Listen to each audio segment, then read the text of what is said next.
Warahmatullahi wabarakatuh.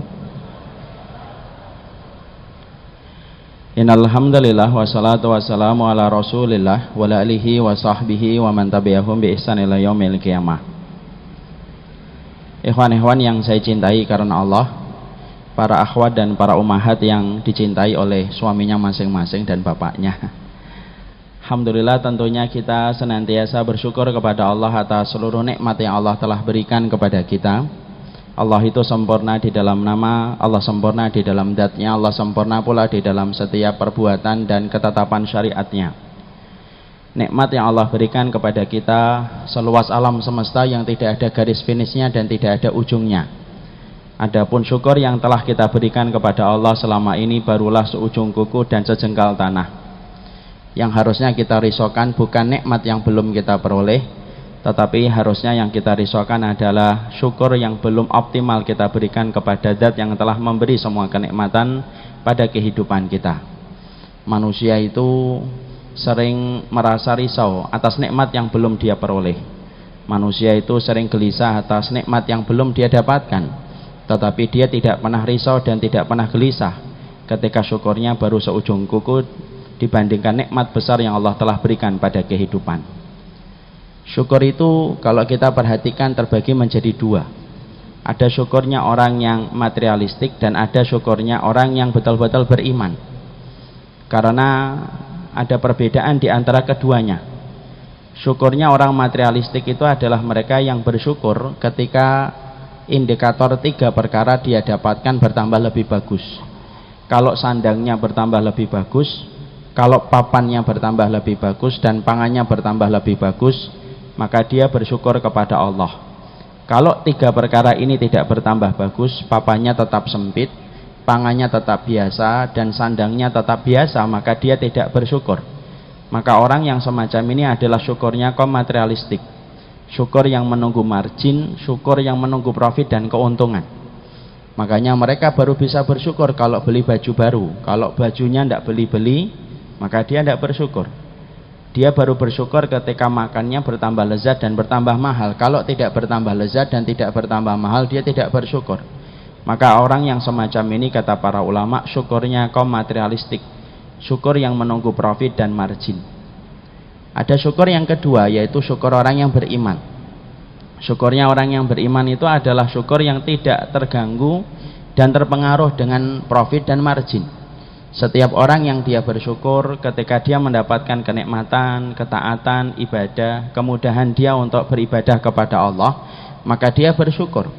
Walaupun mungkin sandangnya tidak bertambah bagus, walaupun papannya tetap 100 meter dan tidak bertambah luas, walaupun pangannya tetap dengan makanan sederhana tempe dan tahu, tapi selama dia mendapatkan kemudahan dalam ibadah, kenikmatan dalam ketaatan, maka dia tetap bersyukur kepada Allah.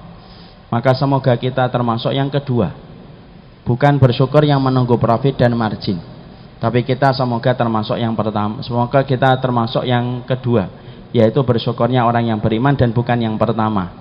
Apapun yang telah kita dapatkan, pastikan itu luar biasa besar nikmat yang Allah berikan pada kehidupan kita. Bukan bahagia yang menjadikan kita bersyukur, tapi bersyukurlah pasti kita akan dibahagiakan oleh Allah Subhanahu wa ta'ala. Makanya kalau ada seorang ustadz, bukan ustadz, solih tidak solih, guru tidak guru, kok dia merasa kehidupannya tidak merasakan kebahagiaan, simpel dan sederhana. Orang yang tidak bahagia itu pasti salah satu pemicunya karena dia kurang bersyukur kepada Allah atas seluruh nikmat yang dia telah dapatkan dan dia telah peroleh. Semoga kita senantiasa mampu bersyukur kepada Allah setiap waktunya dan setiap saatnya. Dan semoga Allah selalu menolong kita dan tidak pernah meninggalkan kita walaupun sekejap mata. Kepada Allah kita bersyukur dan kepadanya kita menggantungkan segala urusan kehidupan kita. Alhamdulillah, tentunya kita mengucapkan syukur kembali kepada Allah bahwasanya pada kesempatan pagi kali ini di waktu duha, saya bisa menyapa seluruh jamaah Darut Tauhid, jamaahnya Akim. Pada kesempatan ini merupakan kesempatan yang perdana. Kesempatan ini harusnya saya isi sekitar 2 atau 3 bulan yang lalu, tapi last minute saya meng-cancel karena qadarullah bapak masuk ke ICU dan tidak ada kewajiban anak yang paling besar setelah orang tuanya masuk rumah sakit kecuali khidmah kepada mereka. Dan alhamdulillah, walaupun yang pertama belum ditakdirkan untuk berjumpa dan bersua, pada kesempatan hari ini akhirnya kita berjumpa dan bersua, dan semoga pertemuan ini adalah merupakan pertemuan yang menimbulkan kebaikan, pertemuan sebagaimana pertemuan Muhajirin dan Ansar. Pertemuan adalah pertemuan yang memberikan manfaat insyaallah. Sembari kita menunggu guru kita Hakim untuk datang, mari kita mengkaji ilmu bareng-bareng. Dan ilmu yang kita akan kaji sebenarnya adalah nasihat untuk diri saya sendiri. Kalau ternyata bermanfaat bagi semuanya, tentunya itu adalah lebih berkah untuk kita kalau ini ternyata bisa memberikan kebaikan untuk kehidupan kita sebagai seorang mukmin. Kita akan memberikan judul penyakitnya, Kita akan memberikan judul temanya adalah sisi lain penyakit. Kita akan membahas tentang sisi lain penyakit supaya kita memahami bagaimana memahami tentang penyakit. Karena bukan hanya calon istri yang butuh difahami dan bukan hanya calon mertua yang harus difahami.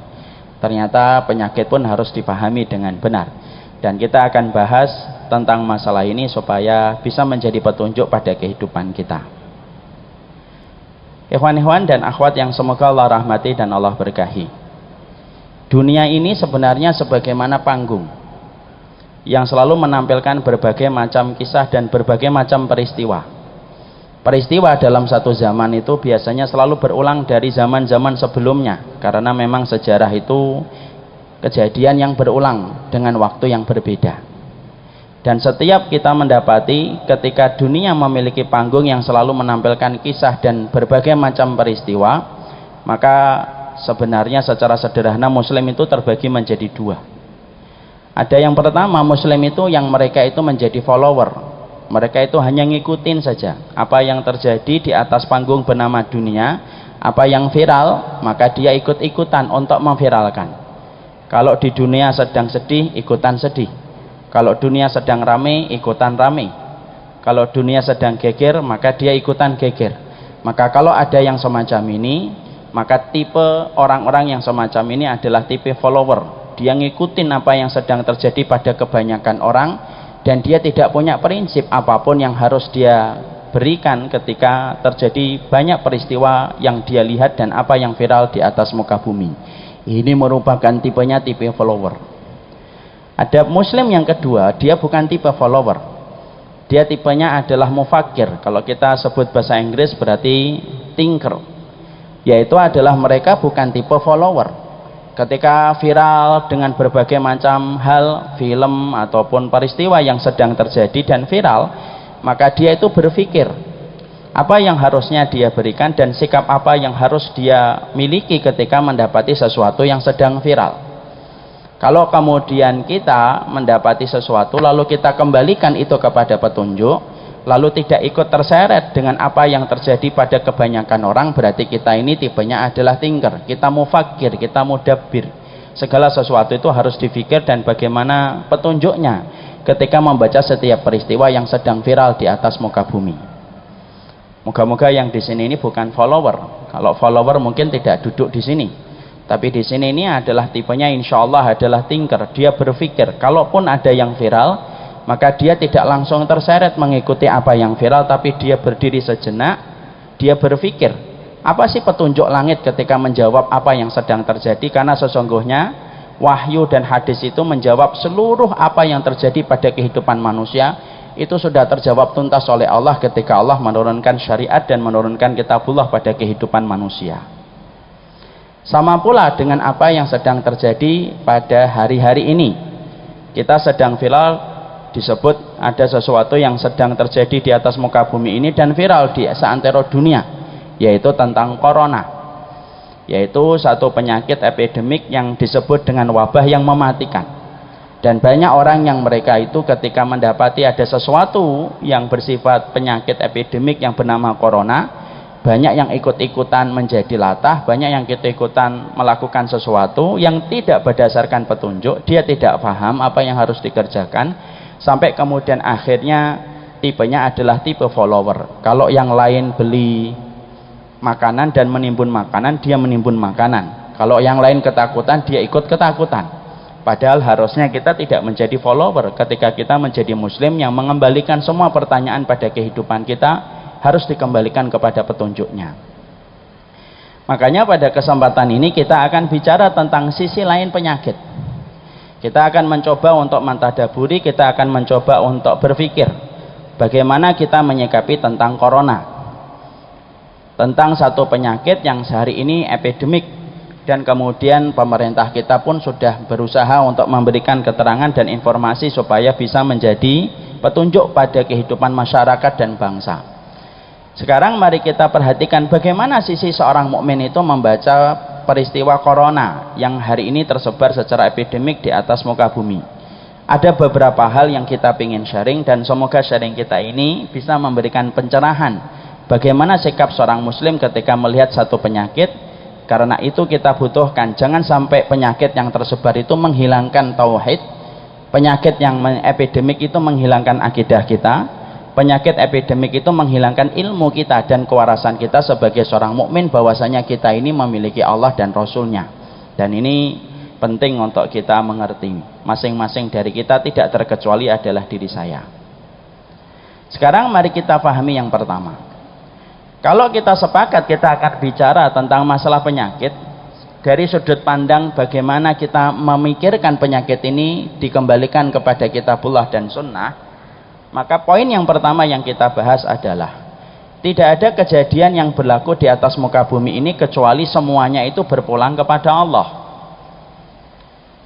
Karena saya khawatir banyak orang hari ini ketika mereka melihat satu hal ataupun melihat satu peristiwa, kita ini secara langsung atau tidak langsung, sadar atau tidak sadar, kita ini telah menjadi materialistik dan telah menjadi sekuler.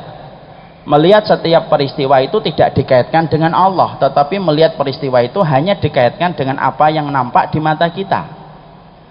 Padahal apapun yang terjadi di atas kehidupan kita, baik perkara kecil ataupun perkara besar, itu harusnya itu dikembalikan kepada Allah. Karena bedanya orang yang beriman dan orang yang tidak beriman. Orang yang beriman itu selalu mengembalikan setiap peristiwa, kembalinya itu kepada Allah. Kalau orang yang tidak beriman kepada Allah, maka dia tidak mengembalikan setiap peristiwa itu kecuali dengan apa yang dia tampak. Kalau tampaknya begitu, maka dia mengembalikan kepada apa yang dia lihat, dan dia tidak mengembalikan kepada Allah. Kalau kita sudah menjadi materialistik, ini bahaya. Kalau kita sudah menjadi diri kita sekuler, itu bahaya. Sama kejadian sebagaimana kayak corona, kejadian musibah alam yang terjadi di sekitar kita, banyak orang itu tidak sadar bahwasanya itu dibaca dari sudut pandang materialistik dan sudut pandang sekulerisme. Kalau ada gempa selalu dikatakan gesekan lempeng bumi. Kalau ada tsunami selalu dikatakan tsunami itu adalah gelombang yang timbul di dasar lautan, kemudian menimbulkan gelombang yang besar, kemudian menyapu daratan. Kalau kemudian ada banjir, selalu kemudian yang kita salahkan begini dan begitu. Kalau kita membaca setiap peristiwa dan musibah alam hanya dikembalikan kepada gesekan lempeng bumi, cincin bumi, lalu dikembalikan kepada satu kata yaitu fenomena alam, anak khawatir kalau kita terbiasa membaca setiap peristiwa dengan apa yang nampak di mata kita dan tidak mengembalikan itu kepada Allah, akhirnya pelajaran yang Allah kirimkan dalam kehidupan kita tidak kita tangkap karena kita tidak mengkaitkan itu kepada Allah. Betul, gempa itu gesekan lempeng bumi. Oh, saya tidak mengatakan itu salah, memang betul. Tapi pertanyaan kita, siapa yang menggerakkan lempeng bumi? Betul, gelombang itu terjadi, yaitu tsunami itu terjadi karena gelombang yang muncul di dasar lautan, lalu kemudian gelombangnya besar sampai menyapu di jalanan, di daratan. Memang betul. Tapi pertanyaan kita, siapa yang menimbulkan gelombang yang begitu besar datang dari tengah lautan menuju ke daratan? Kalau kemudian kita kembalikan sebagai orang yang beriman itu tidak hanya percaya data, tapi orang yang beriman itu percaya kepada data dan percaya kepada kekuatan besar yang ada di balik data itu, dan di balik data itu adalah kembalinya itu adalah Allah. Sama dengan penyakit corona. Penyakit corona yang hari ini menyebar dalam kehidupan manusia, betul itu virus, iya, kita juga nggak nafikan.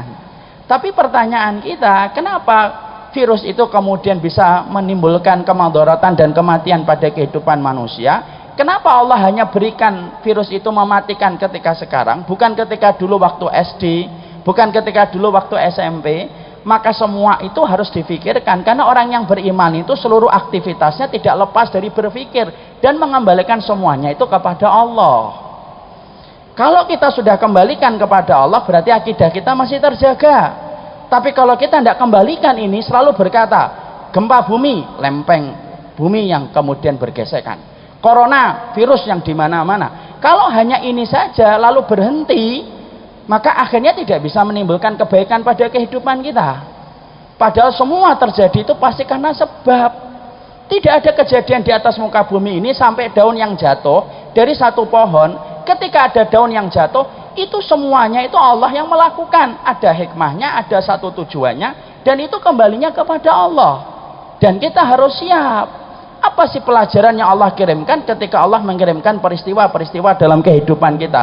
Allah kalau mengirimkan gempa, pasti ada pesan dan message yang Allah sampaikan kepada kita. Kalau Allah mengirimkan tsunami, pasti ada message yang Allah kirimkan kepada kita. Sama pula kalau tiba-tiba hari ini kita mendapatkan wabah di mana-mana, pasti ada message yang Allah kirimkan kepada kita. Dan kita harus membaca message dan pesan yang Allah kirimkan melalui perkara-perkara dan peristiwa yang kita jumpai. Jangan sampai kita ini sudah dikirimkan pesan sama Allah, kita tidak paham-paham.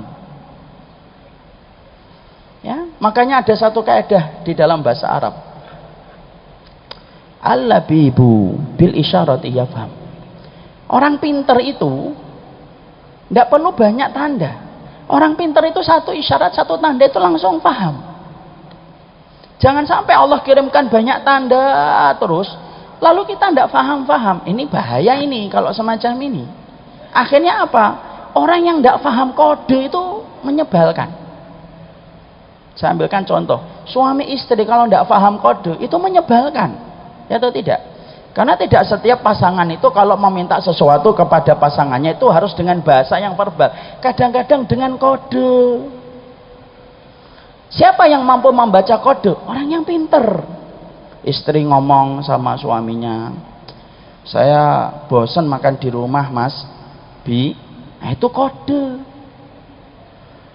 Dia pengen makan di luar, ajalah makan steak, makan daging. Itu kode istri kita, bosan makan di rumah. Jangan malah tidak paham kode.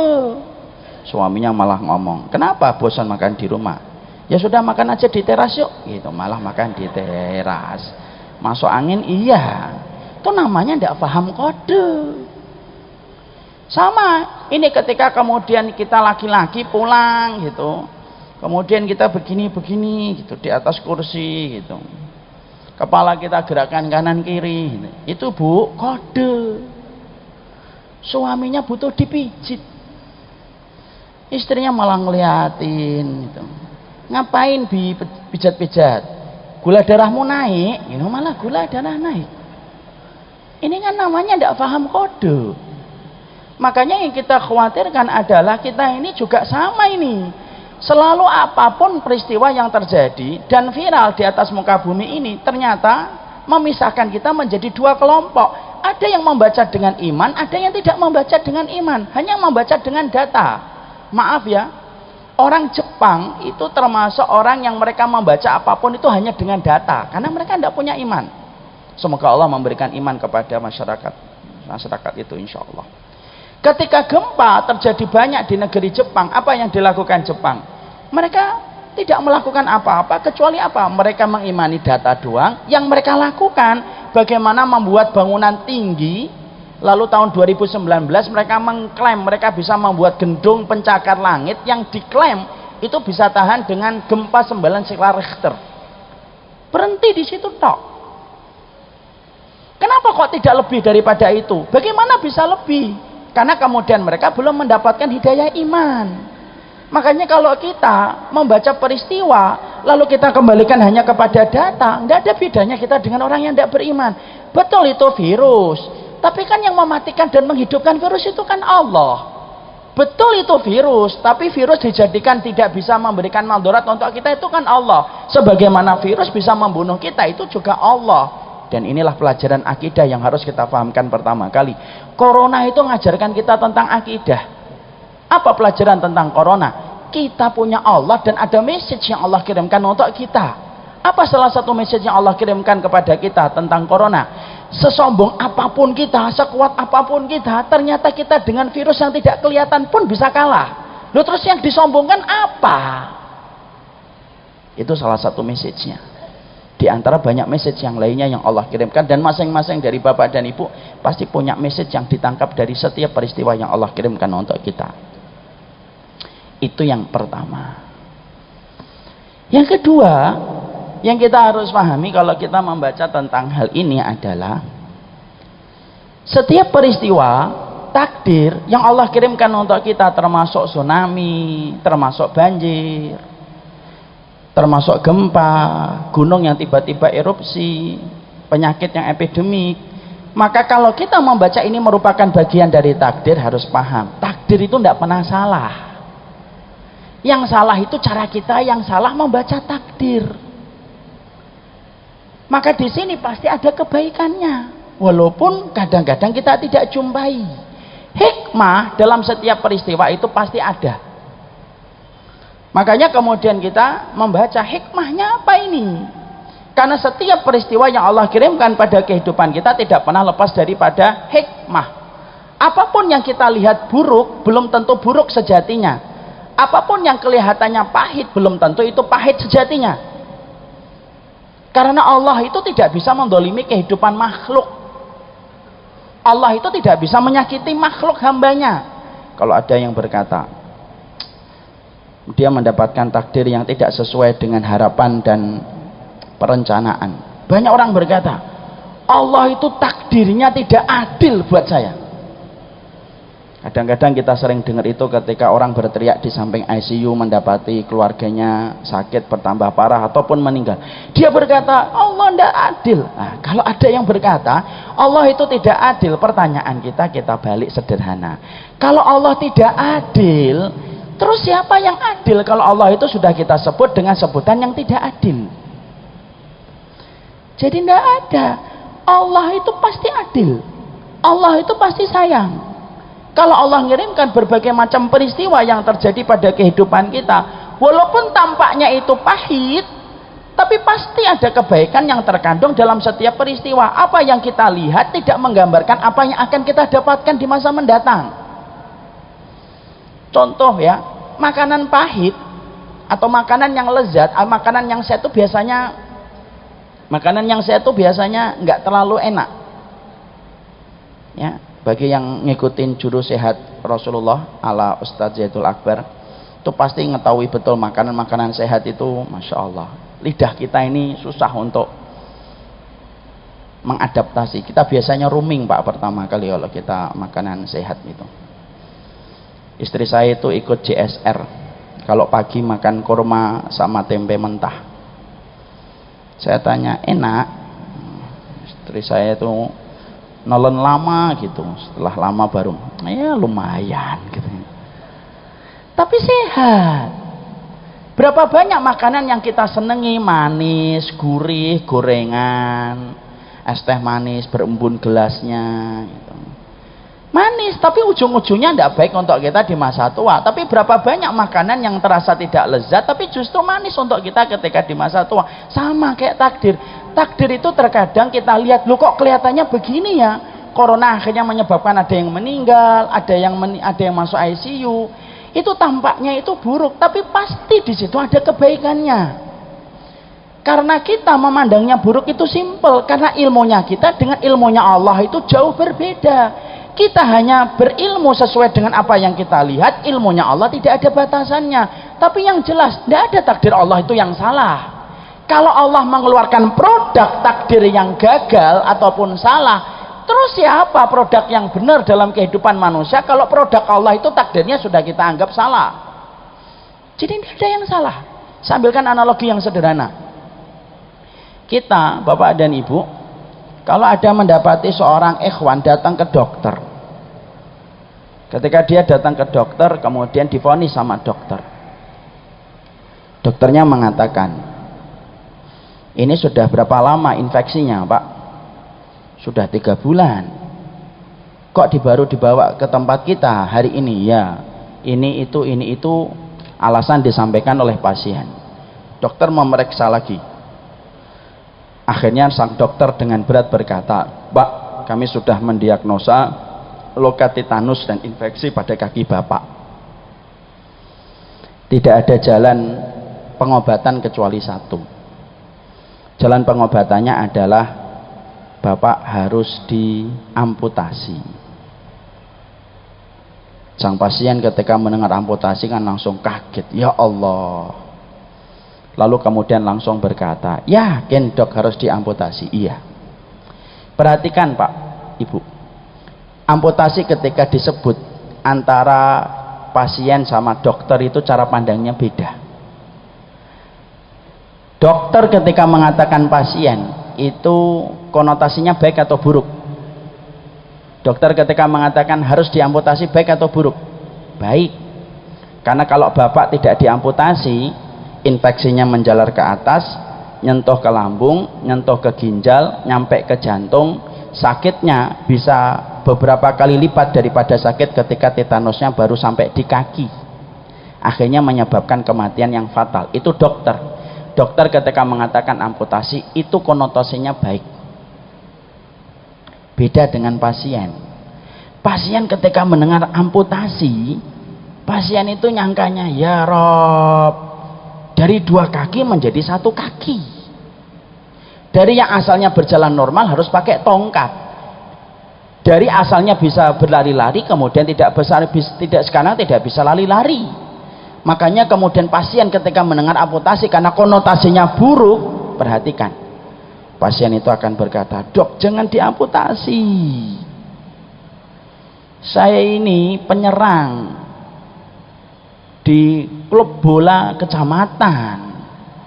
Kalau Bapak amputasi saya, terus gimana karir saya menjadi penyerang di klub sepak bola kecamatan?" Di situ kita dapetin kata-katanya satu, amputasi. Tapi cara pandang dokter dengan cara pandang pasien itu beda banget.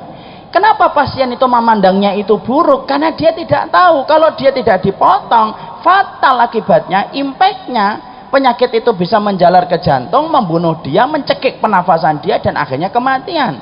Tapi kenapa sang dokter ketika mengatakan amputasi itu baik? Karena ilmunya dokter itu berbeda dengan ilmu dan referensi sang pasien. Kita selama ini kalau membaca takdir, kita seringnya pandangan kita itu kayak pandangan pasien. Pandangannya itu adalah pandangan yang terbatas. Akhirnya kita nganggapnya jelek, akhirnya kita nganggapnya buruk. Padahal berapa banyak yang buruk dan jelek tetapi ternyata berujung kepada kebaikan hidup kita di masa mendatang. Cuma karena akal kita ya hanyalah sebongkah tangan, kemudian pandangan kita hanyalah sejarah apa yang tidak tertahan dengan tembok, akhirnya menjadikan kita sering mengatakan, ini takdir kok buruk banget ya, kenapa kok tiba-tiba ada corona sih, kenapa kok tiba-tiba ada gempa, kenapa kok tiba-tiba ada tsunami yang kemudian ada pada kehidupan orang. Lalu akhirnya kita itu bersuudzon kepada Allah, padahal Allah itu tidak pernah salah produk takdirnya. Makanya apa yang kita jumpai itu buruk, bisa jadi itu kebaikan yang kita tidak tahu kapan kebaikan itu Allah akan berikan pada kehidupan kita. Lihat Rasulullah, Nabi Muhammad ketika beliau terusir dari kota Mekah, lalu kemudian terusir dari kota Mekah untuk pindah ke kota Madinah. Kalau kita pikir secara logika, terusir dari kota Mekah itu kan buruk karena terusir, padahal kota Mekah itu kota kelahiran Rasulullah. Nabi itu yang paling berhak untuk menguasai kota Mekah itu Nabi Muhammad. Kenapa? Karena beliau keturunan langsung dengan Nabi Ibrahim yang membangun kota Mekah. Tapi justru ketika Nabi terusir dari kota Mekah pindah ke kota Madinah, justru di kota Madinah yang identik dengan pandangan mata itu kalah karena terusir dari kota Mekah, justru kota Madinah itu akhirnya memberikan buah yang manis. Kemenangan Nabi itu bukan ketika di Mekah, tapi kemenangan Nabi diperoleh dari kota Madinah. Jadi di situ kita menjumpai takdir itu tidak ada yang salah.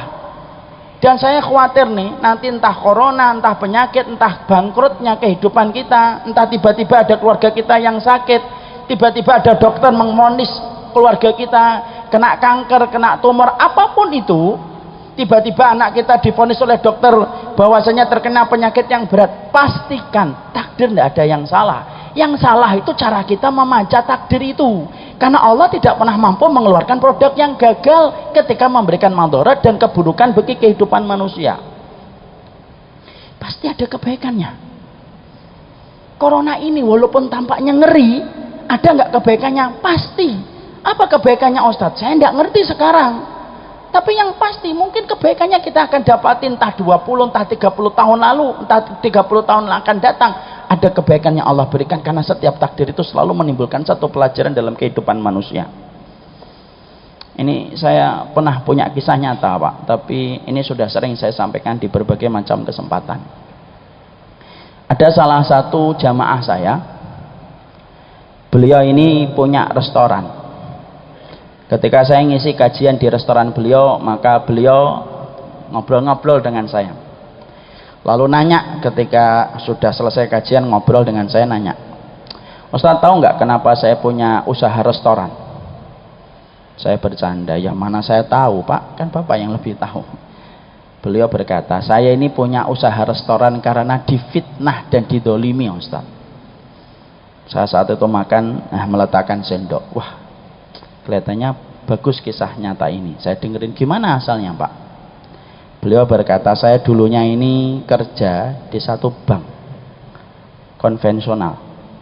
Bertahun-tahun saya kerja di bank konvensional itu, sampai akhirnya tiba-tiba ada tim saya, teman saya dalam satu tim memfitnah saya. Atasan saya menerima semua input info dari dia tanpa bertabayun dan cross check kepada saya, dan akhirnya saya difitnah dan akhirnya dipecat secara tidak terhormat. Saya itu stres, frustasi. Dulu tidak pernah saya bayangkan hidup saya tidak lagi di kantor, karena saya membayangkan saya nanti akan menua dan saya akan pensiun dari kantor itu. Saya frustasi, linglung, tabungan mulai menipis, istri mulai berkata-kata, kapan kamu kerja lagi, kapan kamu kerja lagi. Akhirnya saya itu betul-betul pasrah Ustaz. Lah saya ini tipe laki-laki, kalau saya lagi frustasi, saya tuh sukanya masak, Masya Allah. Karena saya dulu pernah kuliah di Tata Boga. Saya mikir, Masya Allah ya, frustasi aja masak. Padahal banyak perempuan sekarang frustasi enggak masak-masak. Beliau akhirnya masak. Akhirnya ketika kesukaannya masak, ternyata masakan beliau itu seleranya banyak disenangi orang. Akhirnya beliau ketika ada acara besar keluarganya, kemudian beliau mengajukan diri proposal, saya ajalah yang kemudian masak, nanti uangnya untuk rezeki keluarga saya. Diterima, banyak yang cocok, akhirnya banyak mengusulkan punya warung, buka warung rame, kemudian buka warung lebih besar rame, beli ruko rame, terus rame, dan akhirnya sekarang bisa membuka beberapa cabang di sekitar Jakarta dan cukup terkenal bagi masyarakat pencinta kuliner, pasti kenal dengan restoran ini. Apa nama restorannya Ustaz? Maaf, saya tidak akan cerita, biarlah itu menjadi rahasia untuk saya. Maka kemudian akhirnya beliau berhasil, lalu berkata sama saya di ujung kisahnya, Ustaz tahu nggak, kalau saya tidak difitnah, yang pada saat itu saya merasa terdolimi betul dan tampaknya takdir itu tidak memihak saya, mungkin saya masih kerja di tempat itu dan mungkin pekerjaan saya tidak akan bersih. Tapi justru karena difitnah, saya akhirnya mendapatkan kebaikan yang saya petik. Setelah hampir 9 tahun saya akhirnya mampu berdikari dan kemudian banyak membuka cabang di mana-mana. Coba kalau saya tidak difitnah Ustaz. Padahal ketika saya difitnah, saya suka berkata, ya Allah, salah saya ini apa? Kok tiba-tiba engkau menetapkan takdir yang sedemikian beratnya untuk saya? Ternyata jawaban dari itu adalah saya diberikan oleh Allah pengganti yang lebih baik. Masya Allah. Makanya antum nih kalau pengen punya usaha restoran kok berhasil, nunggu orang memfitnah antum. Kalau antum sabar, pasti insya Allah antum akan. Ini namanya takdir, itu pasti membawa kebaikan. Makanya kalau kita dapati tsunami, banjir, corona, pastikan bahwasanya di sini ada hikmah. Orang yang mampu membaca hikmah itu apa? Orang yang mampu membaca hikmah itu adalah orang yang bersih hatinya dalam ilmunya. Kalau kita belum mampu membaca hikmah, bukan berarti kita bodoh, enggak. Berarti memang kita terbatas akalnya dan kita tunggu dari Allah. Apa sih pelajaran dari corona ini ya Allah? Pasti Allah akan berikan. Kalau kita belum mendapatkan pelajaran dan hikmahnya, tunggu di ruang tunggu. Jangan buru-buru untuk kemudian menggugat atas apa yang Allah lakukan. Karena Allah yang tahu kapan memberikan pelajaran untuk disampaikan kepada manusia, kapan menahan ilmu untuk manusia, itu Allah yang tahu. Allah itu tahu kapan musim rambutan, Allah itu tahu kapan itu musim durian, Allah itu tahu kapan itu musim mangga, dan Allah tidak pernah ketukar-tukar setiap waktu dan masanya mereka untuk panen. Sama, kalau Allah ingin memberikan sebuah hikmah dalam kehidupan manusia, yang paling tahu hikmahnya Allah, dan pasti satu waktu Allah akan berikan dalam kehidupan manusia. Dan itu kita yakin. Kenapa? Allah itu mensifati dirinya dengan kata Al-Alim, dan salah satu konsekuensi dari kata Al-Alim itu apa? Semuanya akan Allah ajarkan untuk manusia. Kalau Allah melihat di situ ada kemaslahatan untuk kita. Dan itu yang kedua. Kalau kita melihat kasus penyakit. Yang ketiga yang kita harus paham, kita harus mengerti penyakit itu tidak selalu identik dengan hilangnya keberkahan. Ini kita nggak bicara corona dulu, tapi penyakit secara umum. Banyak masyarakat kita itu suka mengatakan kalau penyakit itu tanda Allah itu marah sama kita. Banyak masyarakat kita, termasuk mungkin saya dulu waktu SD dan SMP, kalau ngeliat orang sakit itu mungkin banyak maksiatnya. Makanya kadang-kadang kalau kita komen, ada teman kita sakit-sakitan gitu, kita sukanya komen, sebulan lalu tipes, pekan lalu DB, sekarang demam. Dosamu apa sih sakit? Masyarakat kita kan suka mengatakan semacam itu kan. Orang sakit tanda tidak barokah. Barokah itu sehat. Kata siapa? Kata siapa barokah itu pasti sehat? Belum tentu. Memang betul, sehat dan afiat itu salah satu makna berkah, tapi tidak semua sehat itu barokah. Kan kita sering dengar kata yang disampaikan oleh Imam Ibnu Rajab, al barokatu kullu ma tuzidukum fitah. Yang namanya barokah itu, kata Ibnu Rajab, apapun yang menambah ketaatan itu barokah. Bisa jadi orang yang sehat belum tentu barokah karena tidak menambah ketaatan. Bisa jadi yang sakit itu barokah karena menambah ketaatan. Dan maaf, barokah itu tidak selalu identik yang menurut kita indah. Belum tentu. Lihat Mekah dan Madinah. Mekah Madinah itu yang paling indah apanya? Masjidil Haram sama Masjid Nabawi. Tanahnya tandus, tanahnya gersang. Dibandingkan dengan tempat kita, lebih hijau tempat kita. Dibandingkan Bekasi, kayak tempatnya saya, kota yang indah insya Allah bagi yang bersabar. Dan saya termasuk yang bersabar. Itu mungkin lebih indah Bekasi dengan berbagai macam hal. Kalau di Indonesia kita melemparkan biji jambu, yang tumbuh jambu, saking suburnya tanah kita. Maaf ya, kalau kita ke Mekah dan Madinah, itu tanahnya tidak subur. Kita melemparkan biji sawo, yang tumbuh kurma. Karena memang tanaman yang cocok di sana itu memang tanaman-tanaman yang tahan dengan cuaca dan sengatan yang panas. Tapi Masya Allah, walaupun tanahnya tidak subur tanah kita, kemudian pemandangan hijaunya tidak sebagaimana tanah kita. Coba kalau kita ditanya, mana tanah yang paling barokah di atas muka bumi? Kita pasti tidak akan ada yang berbeda pendapat, pasti mengatakan tanah yang paling barokah di atas muka bumi, tanah Mekah dan Madinah. Satu kali sholat 100.000, satu kali sholat 1000 kali lipat. Walaupun secara pemandangan itu kalah dengan pemandangan di sekitar kita. Di situ kita paham, berkah itu tidak selalu identik dengan apa yang kita pandang indah. Sama, masyarakat kita suka mengatakan penyakit itu tidak barokah. Kata siapa? Kalau penyakit itu tidak barokah, berarti Nabi Ayub itu tidak barokah hidupnya. Karena beliau diberikan sakit oleh Allah setelah 70 tahun.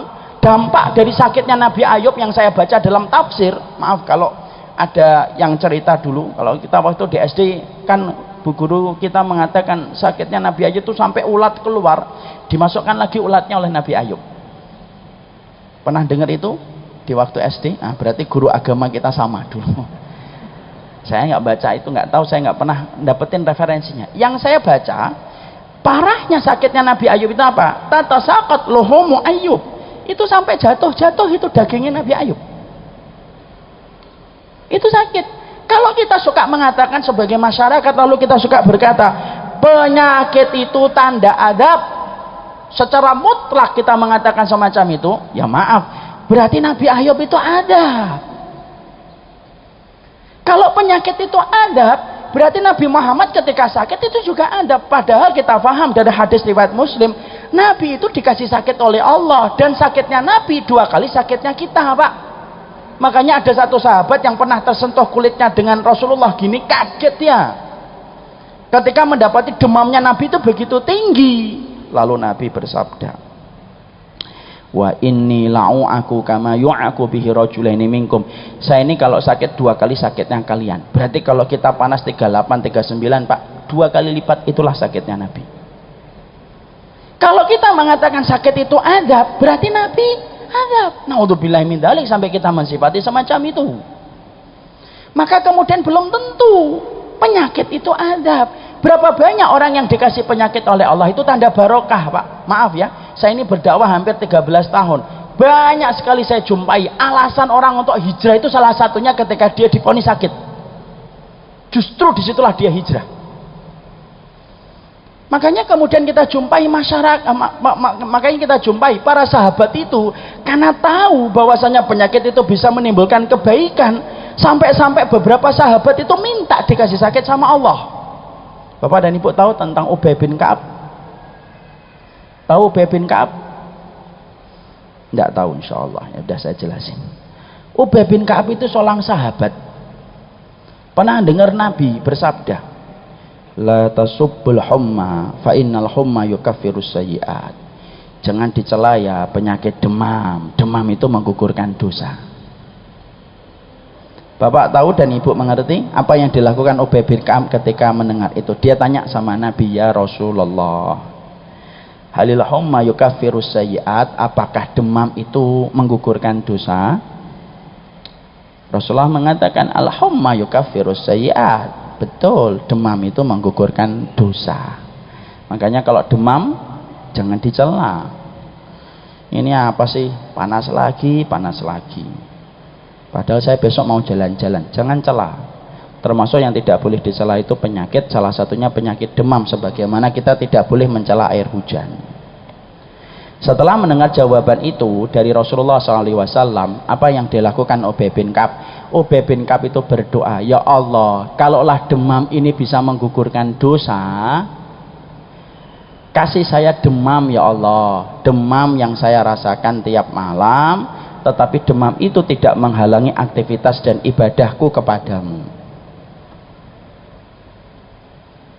Tahu Pak, langsung permintaannya dikabulkan sama Allah, mustajab. Kalau bahasa sinetron itu langsung jeder, ada halilintarnya.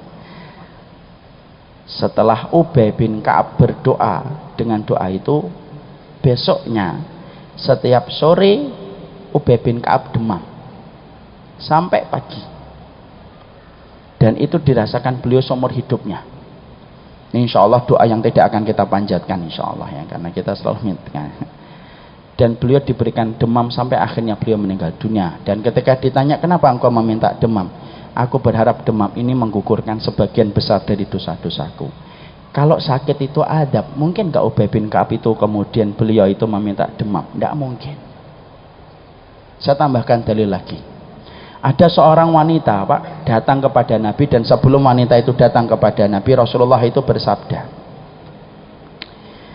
ini akan datang salah satu wanita penduduk surga. Yang datang seorang wanita Ansor kepada Rasulullah SAW, lalu kemudian wanita itu berkata, para sahabat itu sudah penasaran, wanita ini kenapa kok dikabarkan Nabi sebagai penduduk surga? Nabi kemudian berkata, wanita itu kemudian berkata, ya Rasulullah, ini usra. Ya Rasulullah, saya ini terkena penyakit ayan. Tolong doakan saya ya Rasulullah supaya saya disembuhkan dari penyakit ayanku. Usra itu kena ayan. Ketika Nabi mendengar keluhan wanita tersebut dan meminta doa karena dia tahu pasti bahwasanya doanya Nabi itu mustajab di sisi Allah, perhatikan jawaban Nabi. Jawaban Nabi menggambarkan bahwasanya penyakit itu bukan adab. Nabi berkata, in tasbiri, kalau kamu sabar, falakil jannah. Kalau kamu sabar terhadap penyakit ayanmu ini, tidak usah minta disembuhkan, tapi kamu sabar dengan penyakit ayan, maka bagimu surga. Wa in syi'ti, tapi kalau memang kamu masih memaksa, saya mendoakan, saya doakan semoga kamu disembuhkan. Wanita ini milih yang mana? Mungkin kalau wanita hari ini memilih yang kedua dulu Ustaz, masalah surga nantilah kita omongkan lah gitu. Mungkin gitu. Kalau wanita itu kemudian berkata kepada Rasulullah, ya Rasulullah, kalau memang ayanku ini bisa menghantarkan aku ke surga, sudah tidak usah didoakan ya Rasulullah, saya akan bersabar dengan penyakit ayanku. Kalau memang akhir dari penyakit ayanku ini adalah surga. Masya Allah. Lalu akhirnya insarafa, dia bubar meninggalkan Rasulullah. Ketika meninggalkan Rasulullah baru beberapa langkah dia balik lagi. Satu ya Rasul yang tertinggal apa? Kalau penyakit ayanku lagi kambuh, sering sekali ketika kambuh aku tidak sadar, auratku tersingkap. Boleh nggak saya didoakan? Seberat apapun ayanku ketika kambuh, Allah nutup auratku, dan Nabi mengaminkan, insya Allah. Ada pelajaran unik Pak di sini Pak. Sahabat wanita itu memikirkan aurat sampai dalam kondisi tidak sadar aja yang masih dipikirkan aurat. Padahal kalau dia tidak sadar auratnya tersikap, dosa atau tidak dosa? Tidak dosa. Oh, tidak sadar kok. Bedakan sama wanita hari ini, sadar dan tidak sadar tetap membuka aurat. Nah itu bedanya. Maka Nabi kemudian mendoakan pisah. Wanita ini setelah pisah dengan Nabi SAW, apa yang terjadi? Wanita ini setelah pisah dengan Rasulullah, maka kemudian penyakit ayannya terus kambuh sampai akhirnya penyakit ayan itu yang kemudian menghantarkan beliau kepada kematian. Kalau kita berkata bahwasanya ayan itu, kalau penyakit itu adalah adab, tidak mungkin orang kena penyakit ayan kemudian bisa mendapatkan surga. Dan banyak orang soleh itu yang diuji oleh Allah dengan penyakit, dan mereka sabar dengan penyakit itu. Contoh Sa'ad bin Abi Waqqas. Bapak tahu dan ibu tahu Sa'ad bin Abi Waqqas. Sa'ad bin Abi Waqqas itu termasuk 10 sahabat yang dijamin surga. Sa'ad bin Abi Waqqas itu doanya mustajab. Itu Sa'ad bin Abi Waqqas. Sa'ad bin Abi Waqqas itu kalau sudah berdoa, belum turun tangannya sudah dikabulkan sama Allah. Bedakan dengan kita, naik turun belum dikabulkan. Rumahnya Sa'ad bin Abi Waqqas rame, orang itu minta didoakan. Bahkan pernah ada satu kejadian, Umar bin Khattab itu melihat seorang budak tersingkap auratnya, kemudian Umar itu mengambil kayu kecil, pengen dipukul aurat yang kelihatan itu. Umar bin Khattab sebagai khalifah dipanggil tongkat itu. Sa'ad bin Abi Waqqas itu tahu bahwasanya tersingkapnya aurat budak itu bukan karena disengaja, karena tertiup angin. Umar ketika akan mukul, Sa'ad bin Abi Waqqas berkata, wahai Amirul Mukminin, jangan dipukul. Tersingkapnya aurat dia itu tadi tidak sengaja, tapi karena angin. Umar bin Khattab berkata, enggak, ini auratnya tersingkap. Sa'ad bin Abi Waqqas berkata, apa perlu saya mengangkat tangan untuk berdoa wahai Umar? Nah, Umar langsung berkata, jangan nih, tongkatnya buat kamu aja, nggak jadi. Itu saking mustajabnya seorang Sa'ad bin Abi Waqqas. Tapi Bapak tahu, Ibu mengerti apa yang terjadi kepada Sa'ad bin Abi Waqqas? Sa'ad bin Abi Waqqas itu menjelang tua, menjelang sepuh, beliau itu buta.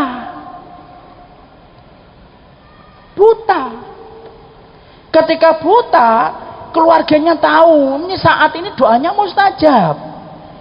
Ini kalau saat itu meminta, ya Allah sembuhkanlah butaku, insya Allah Allah pasti akan sembuhkan dengan izin Allah, karena riwayat doanya Sa'ad bin Abi Waqqas itu tidak pernah tertolak. Perhatikan, ada salah satu kerabatnya berkata, wahai pamanku, kenapa engkau nggak pernah berdoa supaya disembuhkan penyakit butamu itu? Saya itu nggak bisa bayangkan itu. Jawaban dari Sa'ad bin Abi Waqqas itu saya belum bisa untuk mengamalkan.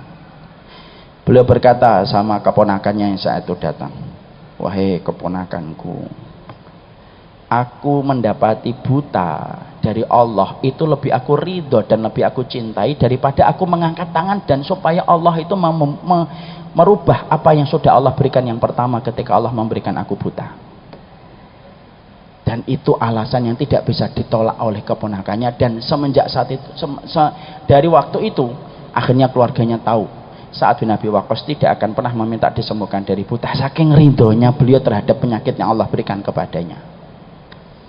Jadi yang namanya penyakit itu tidak selalu ada. Makanya disitulah kemudian kita harus paham, jangan suka mempersepsikan dengan pandangan sempit bahwasanya kemudian orang apabila dalam kondisi sakit itu pasti ujiannya itu pasti hilang barokahnya, belum tentu.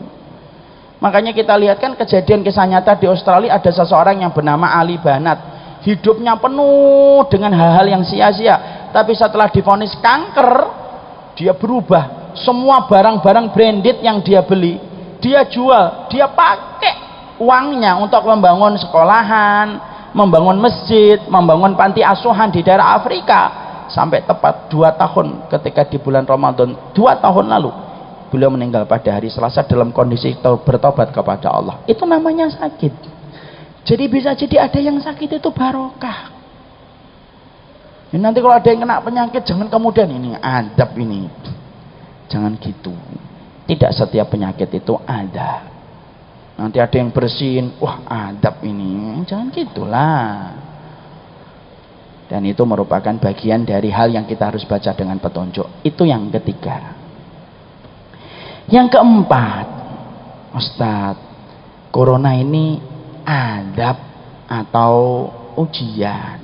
Kalau nomor 3 tadi kan penyakit, kalau sekarang lebih spesifik, corona ini adab, ujian atau musibah. Maka kalau kita ingin untuk mengkaitkan apakah corona ini adab, ujian atau musibah, harus kita kembalikan kepada kriteria definisi masing-masing. Apa itu ujian, apa itu musibah, atau apa itu adab.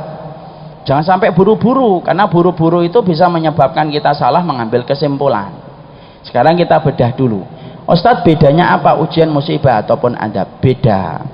Ujian dan musibah itu sifatnya adalah untuk orang yang beriman, itu ujian dan musibah.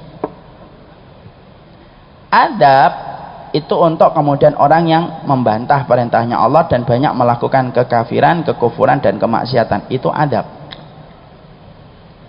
Ujian dan musibah satu kelompok karena hampir mirip. Nah, kita bedah dulu apa bedanya ujian dan musibah. Nah, ini beda. Ujian itu mencakup sesuatu yang menggembirakan dan tidak menggembirakan, itu ujian. Dia bersifat lebih umum. Penyakit ujian, bangkrut ujian, tapi maaf, anak itu juga disebut ujian. Kalau bangkrut, sakit, betul, itu sesuatu yang sifatnya membuat kita sedih. Tapi anak itu kan membuat kita senang. Anak itu ujian, Pak, karena dia menyenangkan, tapi itu ujian. Istri itu ujian. Beda dengan musibah. Musibah itu sesuatu yang sifatnya tidak kita senangi. Penyakit, meninggal dunia, bangkrut, jatuh fakir miskin, nah itu musibah. Dan tidaklah kata musibah disebutkan 11 kali di dalam Al-Quran kecuali maknanya itu sesuatu yang menguras air mata. Nah, maaf ya, nanti kalau nyebut istri jangan sampai salah. Istri itu bukan musibah tapi ujian. Jangan membuat status habis kajian di sini, istri saya itu salah satu musibah dalam hidup saya, itu jangan. Karena istri itu ujian, bukan musibah. Ujian dan musibah itu diberikan kepada siapa, Ustadz? Kepada orang yang beriman. Kenapa Allah ngasih ujian itu kepada orang yang beriman? Banyak hikmahnya, tapi bukan pada kesempatan hari ini kita bahas. Salah satu maknanya kenapa Allah itu ngasih ujian dan musibah kepada orang yang beriman? Karena Allah pingin supaya orang beriman itu dikocok-kocok hidupnya dengan berbagai macam ujian, supaya dia tidak betah hidup di dunia dan terus ingin pulang menuju ke alam dan kampung akhiratnya. Coba kalau kemudian kita dikasih, orang beriman tidak dikasih ujian, Pak, mungkin lama-lama kita betah di dunia dan akhirnya kena penyakit wahan. Apa itu penyakit wahan? Hampir mirip dengan Wuhan ya, tapi beda. Wahan itu cinta mati, cinta hidup takut mati. Kenapa orang itu cinta hidup? Salah satunya karena jarang dapat ujian, enak terus hidupnya. Lama-lama wah nyaman hidup di dunia ini, mati jangan. Mau sudah enak kok hidupnya. Allah kasih ujian. Orang beriman itu semacam itu. Tapi maaf ya, walaupun orang beriman itu ujiannya banyak, pertolongan Allah lebih besar daripada ujiannya. Makanya orang beriman kalau mendapatkan ujiannya sebesar karang, pertolongan Allah lebih besar daripada karang yang Allah berikan. Orang beriman dikasih gelombang ujian, maka pertolongan Allah lebih besar daripada gelombangnya. Makanya maaf ya, orang beriman kalau mendapatkan ujian dan musibah tetap senyum, tidak frustasi, tidak mati bunuh diri, tidak kemudian minum baygon, dan tidak pula menggantungkan diri. Kenapa? Pertolongan Allah lebih besar. Seberat apapun, selama ujiannya itu lebih kecil daripada pertolongan Allah, maka mereka tetap merasakan kenikmatan hidup. Makanya orang Palestina tidak ada yang mati bunuh diri, walaupun hidupnya itu penuh dengan berbagai macam tekanan hidup. Tidak kayak kita kan, kita ngaji tenang, belum sarapan makan nasi goreng dulu, habis ini sudah merencanakan nanti habis Istiqlal makan siang di mana gitu. Kalau orang Palestina kan enggak. Orang Palestina itu diliputi dengan rudal, kemudian dengan peluru. Tapi kenapa kok mereka tenang, senyum? Foto-foto yang mendokumentasikan orang Palestina itu rata-rata mereka senyum, padahal kehidupan mereka penuh dengan tekanan yang luar biasa. Pagi pakai sepatu, siang sepatunya sudah dilepas sama orang lain. Siang pakai kemudian jubah, malamnya jubahnya yang melepaskan orang lain ketika meninggal dunia. Tapi kenapa orang Palestina itu tenang hidupnya? Sederhana, pertolongan Allah lebih besar daripada ujian yang Allah berikan. Ini ujian dan musibah. Yang kedua, ini ujian dan musibah. Ini adab. Adab ini untuk siapa Ustaz? Untuk orang-orang yang kemudian mereka berlaku dosa, berlaku maksiat, melakukan kemungkaran, melakukan kemaksiatan. Allah berikan kepadanya adab. Tapi adab itu ada dua, kata para ahli tafsir. Yang pertama adab istisol, ada yang kedua disebut dengan adab ghairu istisol. Apa itu adab istisol? Adab yang mengenai kepada satu kaum habis dilumat dengan adab dan tidak ada yang disisakan hidup. Itu namanya adab istisol. Contohnya adab istisol itu di mana Ustaz? Adab yang mengenai kepada kaumnya Nabi Nuh, adab yang mengenai kemana kaumnya Nabi Lut, habis, tidak ada yang tersisa gitu, enggak. Sampai kaumnya Nabi Lut itu anjingnya aja ikut diadab sama Allah. Makanya suara lolongan anjing itu terdengar ketika daratan mereka diangkat oleh langit. Anjingnya itu ketakutan sampai melolong. Habis. Itu namanya istisol. Setelah Rasulullah Shallallahu Alaihi Wasallam diutus pada kehidupan kita, Nabi diutus pada kehidupan kita, adab istisol ini sudah tidak ada. Karena Nabi salah satu fungsinya rahmatan lil alamin.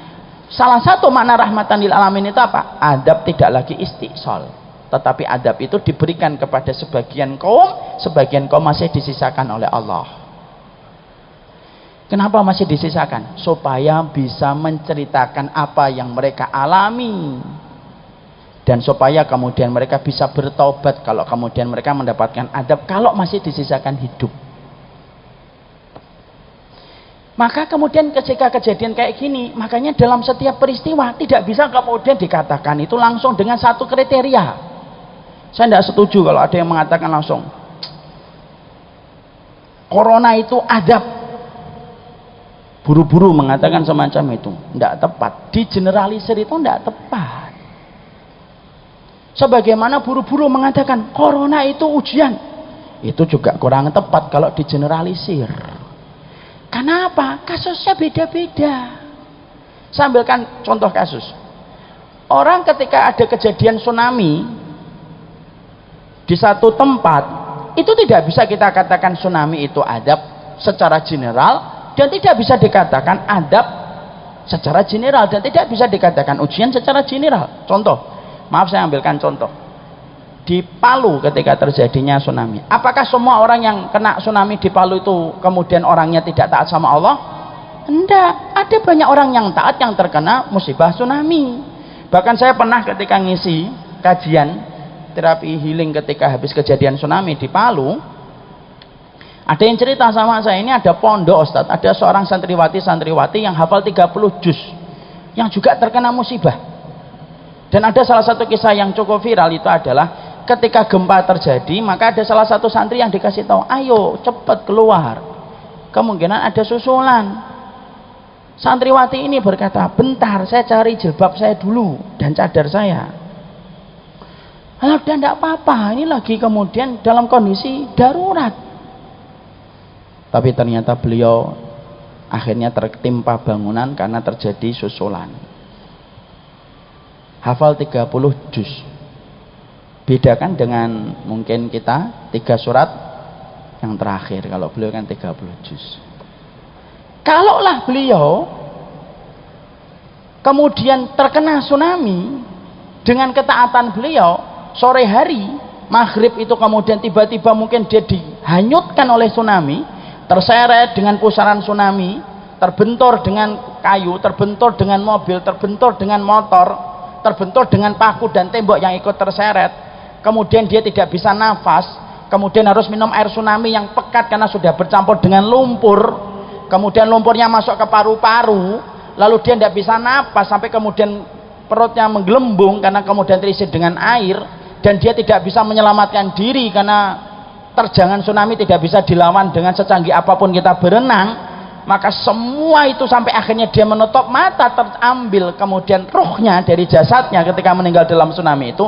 Kalau sebelum tsunami itu datang dia dalam kondisi taat kepada Allah, semua sakit yang dia dapatkan dari awal sampai dia menutup mata itu adalah ujian untuk menggugurkan sebagian besar dari dosanya, supaya ketika balik kepada Allah sudah terhapus dengan ujian yang dia peroleh.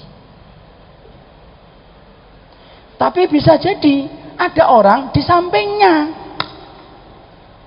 sore hari, bisa jadi mungkin habis melakukan maksiat, mungkin habis minum alkohol, mungkin habis kemudian berzina, lalu terseret dengan tsunami, sama, terbentur dengan tembok, terbentur dengan mobil, terbentur dengan motor, sampai kemudian betul-betul membabi buta semua benturan itu, dia tidak bisa napas, mati. Tapi dalam kondisi dia bermaksiat selama hidupnya sampai dia diterjang tsunami, maka itu azab. Apa yang dirasakan itu belum lagi ditambah dengan apa hisab yang menunggunya. Sama Pak, kalau kemudian kita kaitkan dengan corona yang hari ini kita dapatkan, jangan buru-buru mengatakan azab, jangan buru-buru mengatakan ujian. Kasusnya bisa beda-beda. Kalau ada orang taat, dia sholat, kok tiba-tiba kemudian kena penyakit itu, naudzubillah min dzalik, dan insya Allah Allah akan pasti kemudian jaga kita insya Allah dalam setiap kebayangan kita. Maka bisa jadi ketika dia orangnya taat, dzikir pagi, dzikir petang, kemudian dia tidak pernah membantah perintahnya Allah, maka ketika mendapatkan itu, maka itu adalah ujian. Tapi kalau ada orang yang kemudian mendapatkan itu dalam kondisi dia bermaksiat, tidak paham tentang petunjuk, melakukan dosa terus menerus pada kehidupannya, maka itu berarti itu adalah adab, dan Allah kirimkan itu untuk menjadi peringatan bagi manusia yang masih hidup. Lah disitulah kita paham, jangan buru-buru mengatakan adab, jangan buru-buru mengatakan ujian, dan kita tidak usah kemudian menilai secara teliti dan secara detail karena bukan pekerjaan kita. Jadi jangan suka nilai-nilai orang.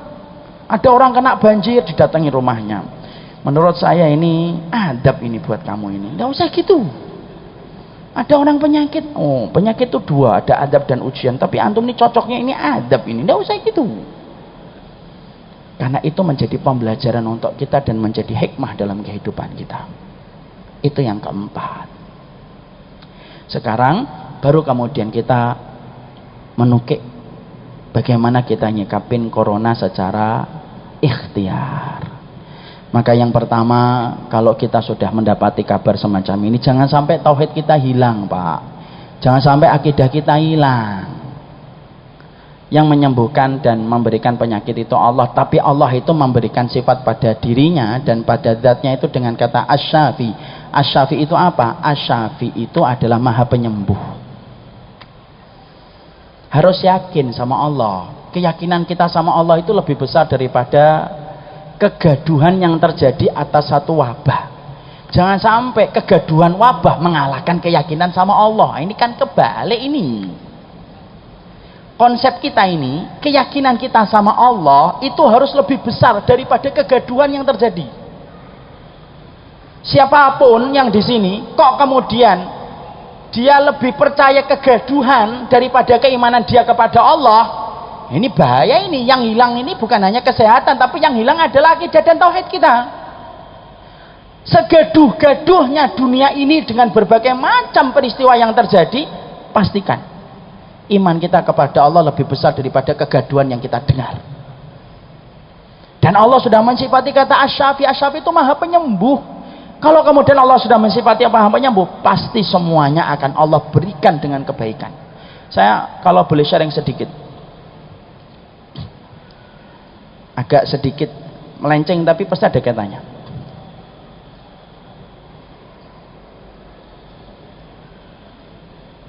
Ya. Saya ini punya 2 kakak cerebral palsy. 2 kakak cerebral palsy itu beda dengan Down syndrome. Kalau Down syndrome itu ciri khas wajahnya itu kelihatan dan hampir sama. Kalau cerebral palsy itu Pak, Ibu, wajahnya kayak orang normal, tapi mereka itu kayak di bawah 3 tahun dan 5 tahun. Kakak yang pertama cerebral palsy, kakak yang kedua cerebral palsy. Ngancingin baju enggak bisa, pakai celana harus dipakein, makan harus didudukkan, diambilkan makan, mandi harus dimandikan. Itulah yang disebut cerebral palsy. Memang bisa dilatih. Tapi tahun 60-an, 70-an itu belum banyak sekolahan yang membuka untuk penderita cerebral palsy. Tidak kayak hari ini. Apalagi di kota kecil yang bernama Kudus. Saya berasal dari Kudus. Ada salah satu hal yang saya dapatkan adalah ibu saya, mendiang ibu, tidak pernah meninggalkan kedua kakak saya seumur hidupnya, kecuali 2 kali. Satu ketika haji, yang kedua ketika umroh. Kedua kakak saya ini, kalau ibu saya pergi sebentar keluar, ini rumah, keluar sebentar ke depan, maka selalu kedua kakak saya itu akan terus mengulang-ulang kata yang sama kayak anak kecil. Kalau lagi minta sesuatu itu diulang-ulang terus tanpa bosan. Dengan bahasa cedal dan ala pembicaraan, ala kata-kata anak kecil, orang Jawa. Jadi kalau ibu saya pergi ke kelontong depan gitu ya, 15 menit, itu kedua kakak saya bisa bilang, ibu endi, ibu endi, ibu endi, ibu mana, ibu mana, ibu mana. Terus kita jawab, ke depan. Ibu endi, ke depan. Ibu endi, ke depan. Terus berulang-ulang. 1 jam tidak pulang, sudah mulai gelisah. Biasanya yang perempuan tantrum, nangis dia karena minta ibu pulang. Makanya kemanapun ibu tidak pernah ninggal, kecuali 2 kali, haji dan umroh. Saya ketika mendapati kabar ibu saya meninggal dunia kena serangan jantung, tengah malam, maka saya membawa beliau pulang ke rumah. Saya letakkan itu di atas dipan sebelum dimandikan. Salah satu yang paling berat menggelayuti pikiran saya selain ditinggalkan ibu adalah bagaimana memikirkan nasib kedua kakak saya. Kakak saya laki-laki duduk di samping kakinya ibu, kakak saya perempuan agak jauh di samping ditemani oleh bibi. Proses berlanjut, dimandikan, dikafani. Kakak saya yang laki tetap duduk di samping ibu, tidak nanya. Padahal biasanya kalau ketika ibu masih hidup tidur agak lama, itu pasti dibangunkan kakak saya laki-laki. Hu. Kemudian saya waktunya untuk menguburkan beliau sampai. Saya bawa ke kuburan sama bapak, pulang dari kuburan keluar setelah menyelesaikan itu, saya masih ingat, saya pegang tangan bapak dan berkata, ini kakak ini kalau nanya ibu nanti gimana ya Pak seumur hidupnya, karena pasti akan nanya seumur hidup. Pikiran saya, bapak saya diem, ya kita serahkan sama Allah. Saya tuh bingung gimana nanti kalau sampai malam ndak pulang ibu, ketika dia merasa ibunya pergi kok ndak pulang, pasti akan nanya terus.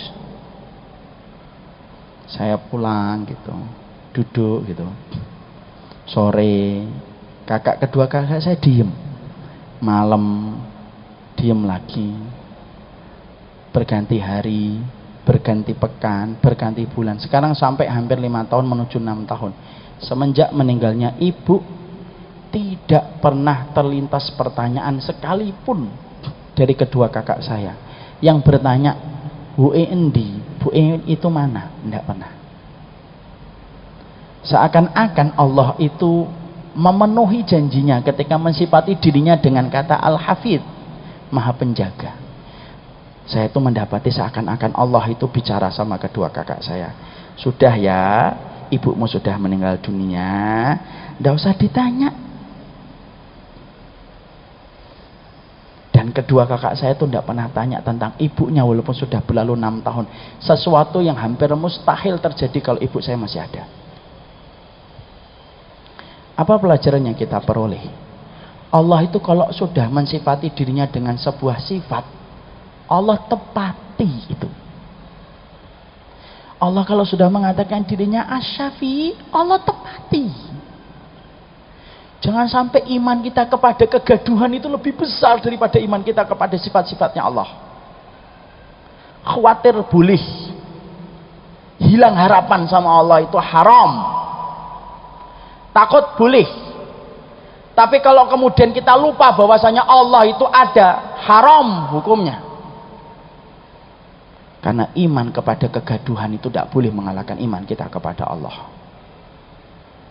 Itu yang pertama. Tetap tenang. Kemudian yang kedua, ikhtiar tetap dilakukan nggak Ustadz? Betul, ikhtiar tetap dikerjakan. Cuci tangan, apa informasi yang disampaikan pemerintah yang mengerti atau dokter yang mengerti, kita ikuti. Disuruh mencuci tangan, disuruh menjaga stamina tubuh, jaga stamina tubuh. Tapi selain itu juga kita melakukan tindakan-tindakan yang disampaikan di dalam syariat itu apa? Banyak menjaga dengan doa Bismillahilladzi la yadurruhu ma'ismihi syai'un fil ardi wala fis sama. Banyak berdoa. Kalau mulai sakit ngambil pengobatan Nabi. Nabi itu Masya Allah ya, kalau sakit merutinkan 3 surat, Al-Ikhlas, Al-Falaq, An-Nas. Beliau usapkan ke bagian tubuh yang terasa sakit, kemudian berdoa kepada Allah, karena Allah itulah yang kemudian memberikan perlindungan, dan salah satu perlindungan Allah itu sebabnya adalah dengan zikir yang kita ucapkan. Kalau ada yang sudah mulai sakit, cobalah minum madu, minum kemudian pengobatan yang ada sesuai dengan petunjuk orang yang paham dan kompeten dalam masalah kesehatan. Atau salah satunya kita bisa mengamalkan sunnah Rasulullah. Kalau ada yang sakit, telunjuk kita basahi dalam riwayat Muslim, basah dengan air ludah. Kita tempelkan ludah itu ke atas tanah, ke tanah, lalu dari kemudian tanah yang sudah bercampur dengan ludah kita di telunjuk kita usapkan ke bagian tubuh yang terasa sakit, sembari membaca Bismillahi turbatu ardina biriqati ba'dina yushfa saqimuna bi'idni rabbina. Tanah bumi kami menyembuhkan sebagian penyakit sebagian dari kami, dengan ludah sebagian dari kami dengan izin Allah. Diusapkan bagian yang terasa sakit. Kalau yang terakhir dada mulai sesak, usapkan itu sembari yakin sama Allah. Jangan pakai sugesti. Kalau ngamalkan sunnah itu jangan pakai sugesti, pakai iman. Iman itu lebih tinggi daripada sugesti. Usapkan ke bagian tubuh. Kalau yang di sini sesek, kalau yang pusing sini, yang sakit sini, mungkin utang belum dibayar sini yang diusap. Itu bagian dari ikhtiar. Itu bagian dari ikhtiar. Kalaupun ada, naudzubillahi min dzalik, kita ngomong yang terburuk. Kalaupun betul-betul terjadi, ada kena, kok kita kena itu, maka saya mengatakan sesungguhnya orang yang terkena wabah itu, kalau dia dalam kondisi beriman, meninggalnya dalam kondisi syahid. Makanya Rasulullah SAW kemudian beliau itu berkata, orang yang terkena taun itu termasuk orang yang mendapatkan syahid. Syahid itu ada 3. Syahid dunia akhirat, syahid dunia tetapi tidak syahid akhirat, tidak syahid di dunia tapi syahid di akhirat. Itu penjelasan para ulama terdahulu dari kalangan salafus salih. Apa itu syahid dunia dan akhirat? Orang yang berjuang membela kalimat Allah terbunuh di peperangan dan tidak ada niat yang dia miliki kecuali satu, niatnya betul-betul ingin menegakkan kalimat Allah. Itu syahid dunia, syahid akhirat. Ada yang kedua, syahid di dunia tapi tidak syahid akhirat. Siapa itu? Orang yang berjuang, berperang, tetapi niatnya bukan karena Allah, tapi niatnya mendapatkan pujian atau mendapatkan harta. Syahid dunia, dia tidak dikafani, dia tidak dimandikan, tapi dia tidak mendapatkan syahid akhirat. Ada yang ketiga, tidak syahid di dunia tapi syahid di akhirat. Kenapa? Karena di dunianya dia tetap dimandikan, dikafani sebagaimana orang biasa. Siapa itu? Orang yang mati melahirkan, orang yang mati terbakar, orang yang mati tertimpa bangunan, orang yang mati kemudian terkena wabah. Itu tidak syahid di dunia tapi syahid di akhirat. Di dunianya tetap diperlakukan sebagaimana orang biasa, dimandikan, dikafani, kemudian disolatin. Tapi kalau dia mendapatkan, dia tertimpa bangunan, tenggelam, kena penyakit perut, sakitnya, bersalin, dia tetap dimandikan, dia tetap dikafani, tapi secara pahala dia mendapatkan pahala orang yang syahid di akhirat kalau dia mendapatkan itu dalam kondisi beriman kepada Allah Subhanahu wa taala. Tapi tidak boleh berdoa, ya sudahlah saya minta aja untuk datang. Tidak, jangan meminta penyakit walaupun di dalam penyakit ada keberkahan yang kita peroleh. Ya Allah, berikanlah saya sakit sebagaimana sakitnya Nabi Ayub. Ya Allah, alah jangan. Kayak kuat aja kamu nanti nerima, malah kemudian kita kufur terhadap takdir Allah. Kemudian jangan lupa untuk berdoa yang banyak kepada Allah Subhanahu wa taala, karena doa itu merubah yang mustahil menjadi mustajab. Wallahu a'lam bishawab. Mungkin ini yang dapat kita sampaikan. Sudah ditulisi pengumuman 5 menit lagi. Ini pun sudah 10 menit yang lalu ya. Jadi sudah nerjang 5 menit sisanya. Jadi mungkin ini yang dapat saya sampaikan. Semoga penyakit corona yang kita dapatkan di sekitar kita itu menjadikan kita tidak kehilangan iman kita kepada Allah. Muslim itu dua, Muslim follower dan Muslim thinker. Semoga yang di sini bukan follower, yang lain gaduh ikut gaduh, yang lain takut ikut takut, yang lain borong masker ikut borong masker, yang lain borong mie ikut borong mie. Jangan gitulah, kita kan thinker, kita berpikir, dikembalikan semua kepada petunjuk. Beliau sudah berdiri di situ. Ini sebenarnya tanda dan kode. Orang pintar itu paham kode. Dan saya orangnya sensitif banget kalau ada orang kayak gini. Jazakallah khair. Berkenan tanya jawab Ustaz 5 tanya menit. Jawab ada Ustaz? 5 menit boleh? Boleh? Ya. Masih kalau ada waktu? Baik, silakan yang di depan saja, mungkin untuk memudahkan tim Ikhwan untuk membantu mic-nya. Kalau ada yang mau bertanya silahkan. Kalau tidak ada, tolong jangan diada-adakan. Sebelah kanan Ustaz. Sebelah kanan ada. Ada? Ya, silahkan. Bismillahirrahmanirrahim. Assalamualaikum warahmatullahi wabarakatuh. Assalamualaikum warahmatullahi wabarakatuh. Nama saya Muhammad Hanafi dari Keramat Jati. Ahlan Pak. Yang saya mau tanya Pak Ustadz, Yang saya mau jawab apa Pak? kalau orang yang gangguan jiwa itu Pak, atau gangguan mental, gangguan pikiran itu nanti tempatnya di surga atau neraka? Kan kalau di akhirat katanya cuma ada 2 tempat. Itu. Terima kasih banyak. Assalamualaikum warahmatullahi wabarakatuh. Waalaikumsalam warahmatullahi wabarakatuh. Ini sebenarnya sudah terjawab sama Imam Ibnu Qayyim, Pak. Kalau orang itu dia mengalami masalah di pemikiran, akalnya semenjak dia lahir, tempatnya nanti di surga, Pak. Karena dia tidak terkena beban-beban ibadah. Karena sholat, puasa, zakat, ngaji itu syarat yang pertama mukallaf. Mukallaf itu yang salah satunya terbebani itu ketika punya akal. Kalau tidak punya akal dia tidak ditanya sama Allah. Makanya orang-orang contohnya kayak kedua kakak saya itu, kalau saya kembalikan kepada fatwa para ulama, kedua kakak saya itu nanti tidak ditanya hisab, sholatmu, puasamu, karena mereka tidak berakal. Cuma mereka ditanya dengan satu pertanyaan sederhana, ata'arifuni, kamu kenal saya enggak? Kami kenal engkau ya Rabb, yang menguasai alam semesta. Langsung dimasukkan ke surga untuk mengganti seluruh kesakitan, tertahannya mereka ketika pada kehidupan di dunia. Tetapi Pak, yang kedua, kalau sakitnya, gilanya dia setelah gede karena frustasi, nah tetap dapat hisab. Dia gila Ustadz, kenapa? Kalah pilkada, nah nggak bisa, itu tetap dihisab. Enak aja kalau pilkada stres gila kemudian masuk surga gitu, kasihan dong yang nggak jadi pilkada. Nah itu Allah alam bisa mami Pak ya, saya kira itu mewakili ratusan pertanyaan yang lainnya. Dan kita akan sambut Ustadz dan guru kita tercinta Kim, insyaallah. Saya mohon maaf kalau ada kata-kata yang kurang berkenan, bercanda yang sifatnya berlebihan. Semoga corona ini menjadi salah satu pelajaran hikmah untuk kita. Jadilah muslim yang tingger, jangan menjadi muslim yang follower. Barakallahu fikum, subhanakallahumma wa bihamdika, asyhadu an la ilaha illa anta, astaghfiruka wa atubu ilaika. Assalamualaikum warahmatullahi wabarakatuh.